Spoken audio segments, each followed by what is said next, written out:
Hi friends, മഴതോർ മുമ്പ് സീരിയലിൻ്റെ ഒരു കിടിലൻ എപ്പിസോഡിൻ്റെ വിശേഷത്തിലേക്ക് എല്ലാ കൂട്ടുകാർക്കും സ്വാഗതം. അങ്ങനെ നമ്മുടെ ബാലചന്ദ്രനും കൃഷ്ണമോളും കൂടെ കൂടിയിട്ട് രാജുവിനും ശിവനും റൂമെടുത്ത് താമസിക്കുന്ന ഹോട്ടലിലേക്ക് വരികയാണ്. അവരോട് നല്ല വർത്താനം പറയാൻ വേണ്ടിയിട്ടാണല്ലോ നമ്മുടെ ബാലേന്ദ്രൻ പോകുന്നത്.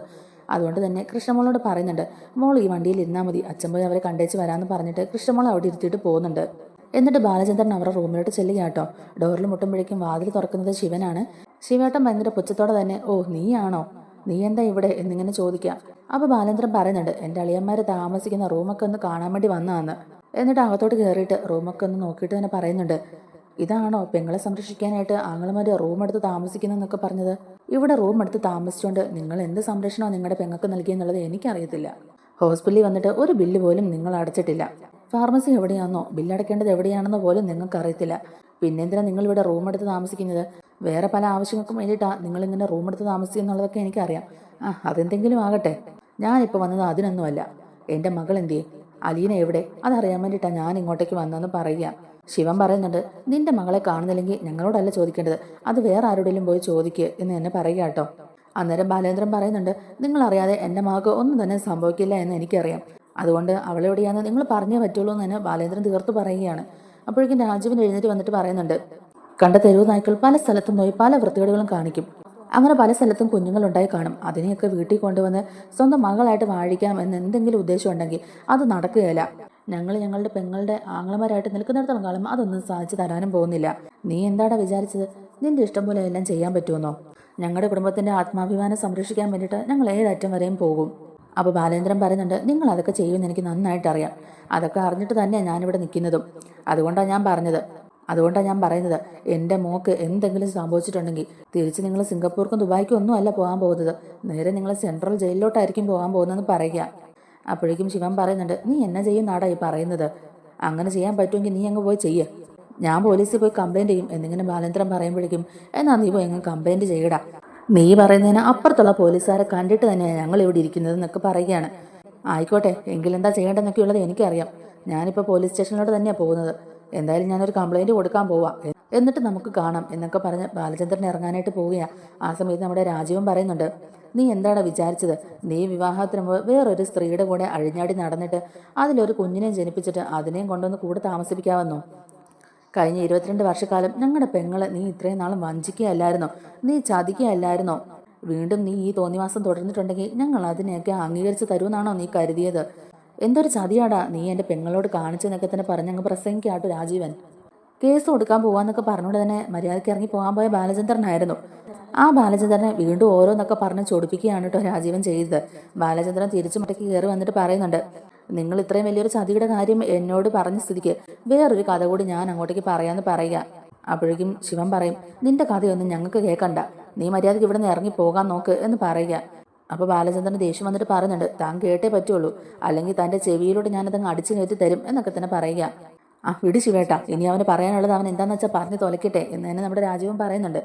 അപ്പോഴേക്കും ബാലേന്ദ്രൻ പറയുന്നുണ്ട്, കൊല്ലപ്പള്ളിയിലെ ഒരു പെണ്ണ് 23 വർഷം മുമ്പ് ആഗ്രയിൽ പോയി 2-2.5 വർഷക്കാലോളം താമസിച്ചു അവളുടെ ആങ്ങളുടെ വീട്ടിൽ. അവിടെ വെച്ച് ഒരു പട്ടാളക്കാരനായിട്ട് അവൾ അടുത്തു. അവനോടൊപ്പം അവൾ ജീവിച്ചു. അയാളുമായിട്ട് എല്ലാ തരത്തിലും അവൾ ജീവിച്ചു. എന്നിട്ട് പെങ്ങളെ കാണാനായിട്ട് വീട്ടുകാർ ചെന്ന് അന്വേഷിച്ചപ്പോഴാണ് അറിഞ്ഞത് അവൾ പൂർണ്ണ ഗർഭിണിയാന്ന്. അവിടുന്ന് അവർ തിരുവനന്തപുരത്തേക്ക് അവളെ കൊണ്ടുവന്നു.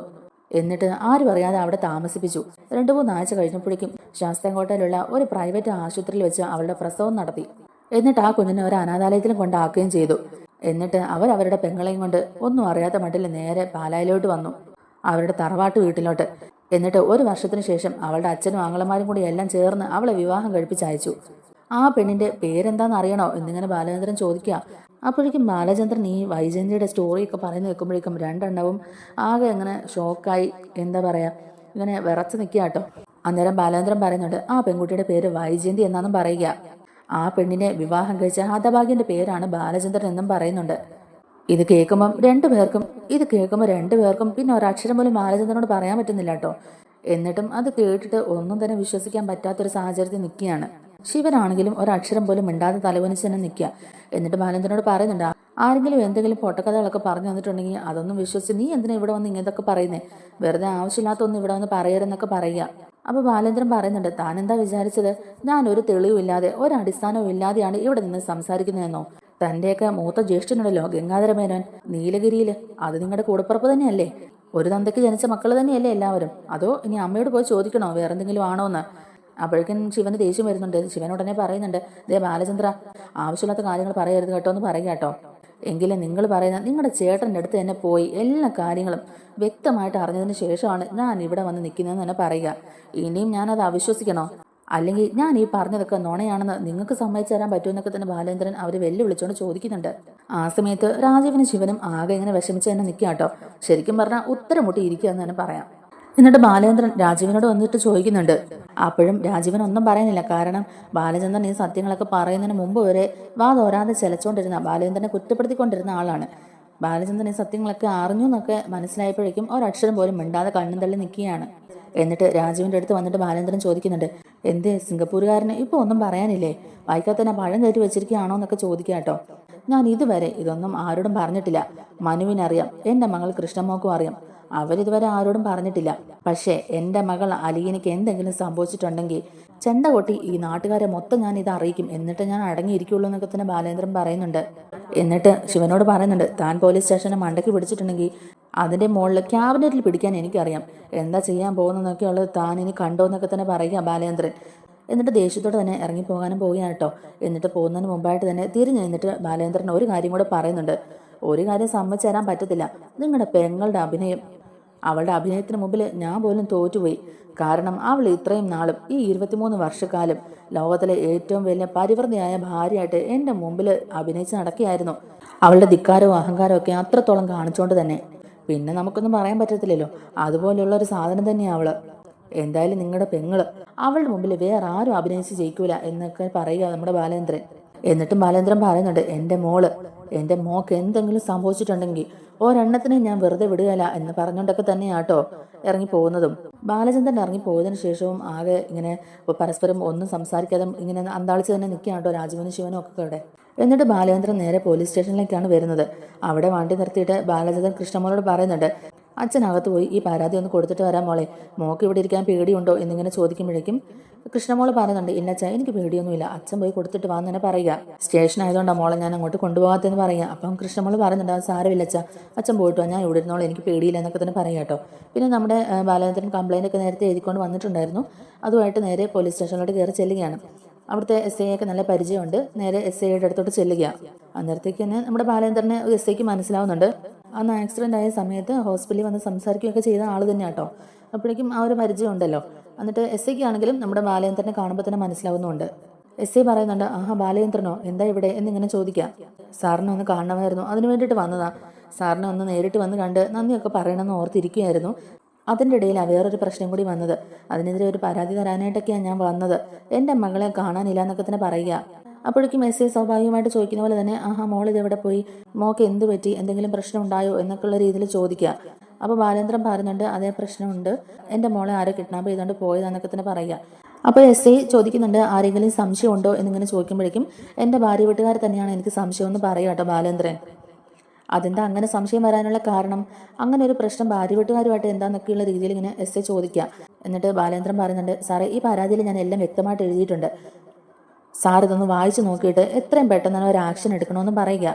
അപ്പോൾ അയാൾ ആ പരാതി മേടിക്കാം കേട്ടോ. എന്നിട്ട് ബാലേന്ദ്രനോട് പറയുന്നുണ്ട്, താൻ പേടിക്കൊന്നും വേണ്ട, ഞങ്ങൾ ഇപ്പം തന്നെ ഇത് അന്വേഷിക്കാനായിട്ട് ഇറങ്ങുക, ഇപ്പം തന്നെ വേണ്ട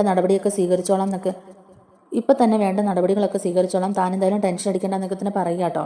എന്നിട്ട് ഹോസ്പിറ്റലിൽ എങ്ങനെയുണ്ടെന്നൊക്കെയുള്ള കാര്യങ്ങളൊക്കെ ചോദിക്കുന്നുണ്ട്. ആ ഒരു സമയത്ത് കുഴപ്പമില്ല, ആളിപ്പോൾ ഓക്കെയാണ്, ക്രിട്ടിക്കൽ സ്റ്റേജിലൊന്നും അല്ല, ആളിപ്പോൾ കുറച്ച് ബെറ്റർ ആയിട്ടുണ്ടെന്നൊക്കെ തന്നെ പറയുന്നുണ്ട്. എന്നിട്ട് ബാലേന്ദ്രൻ വീണ്ടും ടെൻഷനോട് കൂടി തന്നെ പറയുന്നുണ്ട്, സാറ് രാത്രിയാണ്, എൻ്റെ മോളെ എങ്ങനെയെങ്കിലും കണ്ടുപിടിക്കണം, ഇപ്പോൾ തന്നെ നിങ്ങൾ എന്തെങ്കിലും ഒരു ആക്ഷൻ എടുക്കണം, രാത്രിയാണ്, കിഡ്നാപ്പ് ചെയ്തവർക്ക് ഈ സമയം കൊണ്ട് എങ്ങോട്ടെങ്കിലുമൊക്കെ മാറ്റാൻ പറ്റും, അതുകൊണ്ട് ഊർജിതമായിട്ട് ഒന്ന് അന്വേഷിക്കണം എന്നൊക്കെ തന്നെ പറയുക. അപ്പോഴേക്കും അയാൾ പറയുന്നുണ്ട്, താൻ പേടിക്കുകയൊന്നും വേണ്ട, ഈ കാര്യം ഞങ്ങൾ ഏറ്റു, ഞങ്ങൾ ഇപ്പോൾ തന്നെ അന്വേഷണമായിട്ട് ഇറങ്ങുമെന്നൊക്കെ തന്നെ അയാൾ പറയുന്നുണ്ട്. അങ്ങനെ ബാലേന്ദ്രൻ കംപ്ലൈൻറ്റ് കൊടുത്തതിന് ശേഷം തിരിച്ച് കാറിൽ കയറിയിരുന്ന് കൃഷ്ണമോളെയും കൂട്ടിയിട്ട് പോവുക കേട്ടോ. പിന്നെ കാണിക്കുന്നത് നമ്മുടെ ഗംഗാധരമേനോനെയാണ്. ഗംഗാധരൻ ഹോട്ടലിൽ എത്തിയിട്ടുണ്ട്. അങ്ങനെ അവരുടെ റൂമിലോട്ട് കയറി വരിക കേട്ടോ. വന്നിട്ട് ഡോറിൽ മുട്ടുമ്പോഴേക്കും തന്നെ തുറക്കുന്നത് രാജീവനാണ്. രാജീവ് വാതിലൊക്കെ തുറന്നിട്ട് ഗംഗേട്ടനോ, ആഹാ ഗംഗേട്ടൻ ഇത്ര പെട്ടെന്ന് ഇങ്ങനെ എത്തിയോ എന്ന് ചോദിച്ചോട്ട് തന്നെ അകത്തോട്ട് കയറി കേട്ടോ. അന്നേരത്തേക്ക് ശിവൻ എന്തെന്ന് ചോദിക്കുമ്പോഴേക്കും ശിവേട്ടൻ ഇവിടെ ഉണ്ടായിരുന്നു, ഇപ്പം പുറത്തോട്ടൊന്ന് പോയതെന്ന് പറയുക. എന്നിട്ട് ഗംഗേട്ടൻ രാജീവനോട് ചോദിക്കുന്നുണ്ട്, നീയൊക്കെ കൂടി എന്നതാണ് ഈ കാണിച്ചു വെച്ചേക്കുന്നത്, ഇതിൻ്റെയൊക്കെ എന്തെങ്കിലും ആവശ്യം ഉണ്ടായിരുന്നോ എന്നൊക്കെ തന്നെ ഇങ്ങനെ ചോദിക്കുമ്പോഴേക്കും രാജീവ് ഉടനെ ചോദിക്കുന്നുണ്ട്, അല്ലാതെ പിന്നെ ഞങ്ങൾ എന്ത് ചെയ്യാനാ, ബാലചന്ദ്രൻ എന്തൊക്കെ കാണിച്ചു കൂട്ടി എന്നുള്ളതൊക്കെ ഗംഗേട്ടൻ അറിയാമല്ലോ, അയാൾ കാണിക്കുന്ന തെമ്മാടിത്തരമൊക്കെ പിന്നെ സഹിച്ച് ഞങ്ങൾ ഇവിടെ നിൽക്കണമായിരുന്നോ എന്നിങ്ങനെ ചോദിക്കാം. ആ ഒരു സമയത്ത് തന്നെ അങ്ങോട്ടേക്ക് ശിവനും വരുന്നുണ്ട് കേട്ടോ. ബാറിൽ പോയതാ, നല്ല ഫിറ്റായിട്ട് തന്നെ ആട്ടോ കയറി വരുന്നത്, അടിച്ച് ഫിറ്റായിട്ട് തന്നെ ആട്ടോ ശിവൻ അങ്ങോട്ടേക്ക് കയറി വരുന്നത്. കയറി വരുന്നത് കാണുമ്പോഴേ ഗംഗേട്ടനെ കാണുന്നുണ്ടല്ലോ. അങ്ങനെ അവർ രണ്ടുപേരും നിർത്തിക്കൊണ്ട് തന്നെ ഗംഗേട്ടൻ ചോദിക്കുന്നുണ്ട്, നീ എന്നതായി കാണിച്ചു കൂട്ടി വെച്ചേക്കുന്നത്, രാജീവ് പണ്ടേ ദേശീയക്കാരനാന്നുള്ളത് അറിയാം, നിനക്കെങ്കിലും സാമാന്യ ബോധമില്ലായിരുന്നോ എന്നിങ്ങനെ ചോദിക്കാം. നിനക്കെങ്കിലും ഇതൊക്കെ ഒന്ന് തടയാൻ പാടില്ലായിരുന്നോ എന്നിങ്ങനെ ചോദിക്കുമ്പോഴേക്കും ശിവനും പറയുന്നുണ്ട്, അവൻ ഈ കാണിക്കുന്ന അഹങ്കാരത്തിനൊക്കെ ഞങ്ങൾ പിന്നെ എന്താ ഗംഗേട്ട ചെയ്യേണ്ടതെന്നൊക്കെ ചോദിക്കാം. ആ സമയത്ത് ഗംഗേട്ടൻ പറയുന്നുണ്ട്, വെറുതെ ബാലചന്ദ്രന്റെ മുമ്പിൽ പോയി പെട്ടു കൊടുക്കേണ്ട വല്ല കാര്യം ഉണ്ടായിരുന്നോ, നിങ്ങൾ ഒരു കാര്യം ഓർക്കണമായിരുന്നു, ബാലചന്ദ്രൻ ഇവിടെ കിടന്ന് ഓരോന്ന് കാണിക്കുന്ന സമയത്തും നമ്മുടെ പെങ്ങൾ ആരാണെന്നും നമ്മുടെ പെങ്ങളുടെ ചരിത്രവും നിങ്ങൾ ഓർക്കണമായിരുന്നു.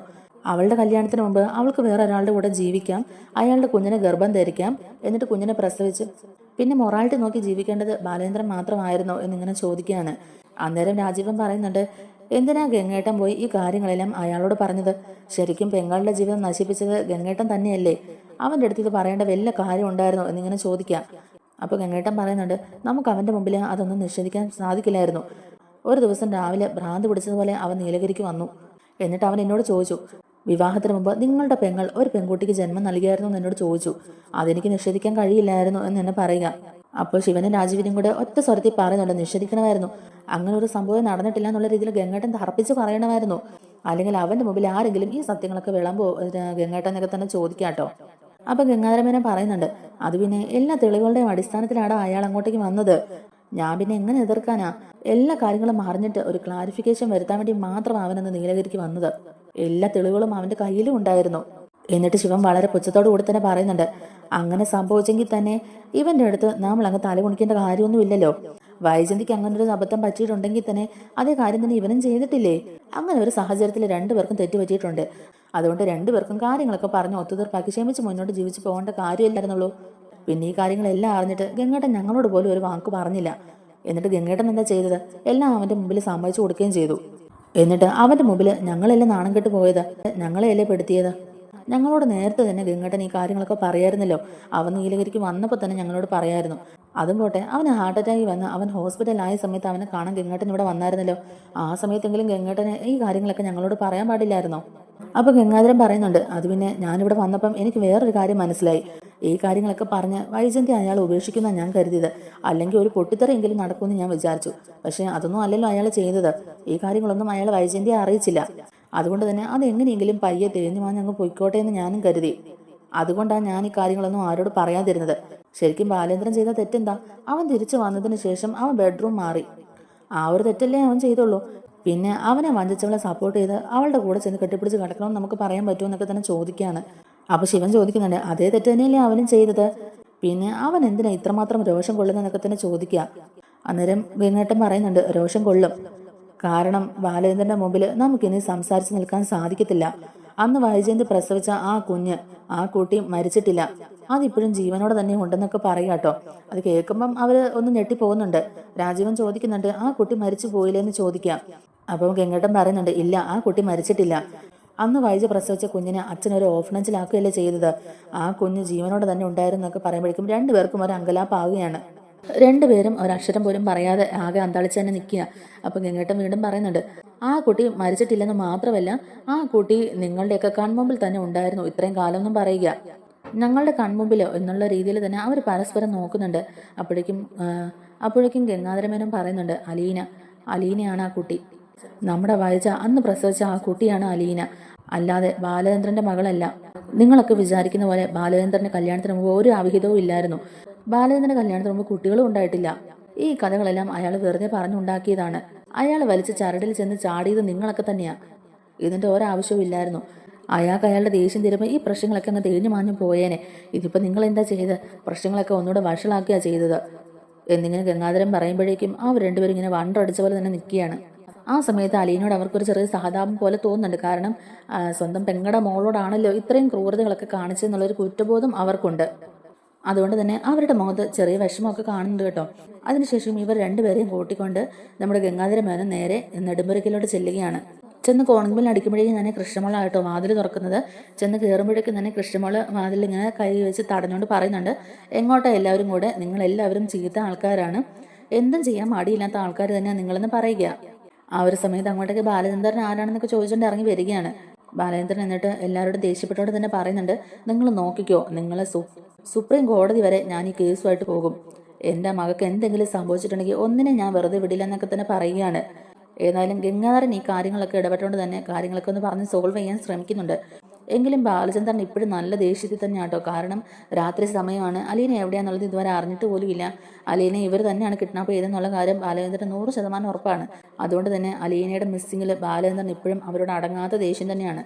അവരുടെ ആ സംസാര രീതിയിലും പെരുമാറ്റത്തിലും ഉണ്ടായ മാറ്റമൊക്കെ കാണുമ്പോഴേക്കും തന്നെ നമ്മുടെ ബാലചന്ദ്രൻ്റെ കാര്യങ്ങളൊക്കെ മനസ്സിലാവുന്നുണ്ട്. എന്താണെന്ന് വെച്ചാൽ ഗംഗേട്ടൻ ഇവരോട് എല്ലാ കാര്യങ്ങളും പറഞ്ഞിട്ടുണ്ട്, അലീന ആരാണെന്നുള്ള സത്യവും ഇവരെ ബോധിപ്പിച്ചിട്ടുണ്ടെന്നൊക്കെയുള്ളത് മനസ്സിലാവുകയാണ്.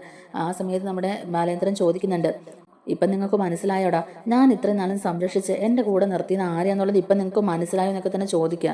ആ ഒരു സമയത്ത് രണ്ടുപേർക്ക് ഉത്തരവില്ലാതെ അവരിങ്ങനെ തല കൊമ്പിട്ട് നിൽക്കുന്നൊക്കെ തന്നെയാണ് കാണിക്കുന്നത്. അപ്പോൾ നമ്മുടെ ഗംഗാധരമേനോൻ പറയുന്നുണ്ട്, ഈ കാര്യങ്ങളൊക്കെ വൈജ അറിഞ്ഞിട്ടുണ്ടെങ്കിൽ അവൾ പിന്നെ ഇങ്ങോട്ടേക്ക് വരില്ല, ഈ വീട്ടിൽ അവൾ ഇനി ജീവിക്കില്ല, തന്നെയുമല്ല എന്തെങ്കിലും കടുങ്ക ചെയ്ത് അവൾ ജീവിതം വരെ അവസാനിപ്പിക്കാൻ നോക്കും എന്നൊക്കെ തന്നെ പറയുക. അപ്പോൾ ബാലേന്ദ്രൻ പറയുന്നുണ്ട്, നിങ്ങളുടെ പെങ്ങൾ ഈ കാര്യം അറിഞ്ഞിട്ടുണ്ടെങ്കിൽ അവളുടെ ഭർത്താവിൻ്റെ വേഷം കെട്ടി അവളുടെ കൂടെ ജീവിക്കാൻ ഞാനും തയ്യാറല്ല എന്നൊക്കെ തന്നെ ബാലേന്ദ്രൻ അവരുടെ മുഖത്ത് നോക്കി പറയുന്നുണ്ട്.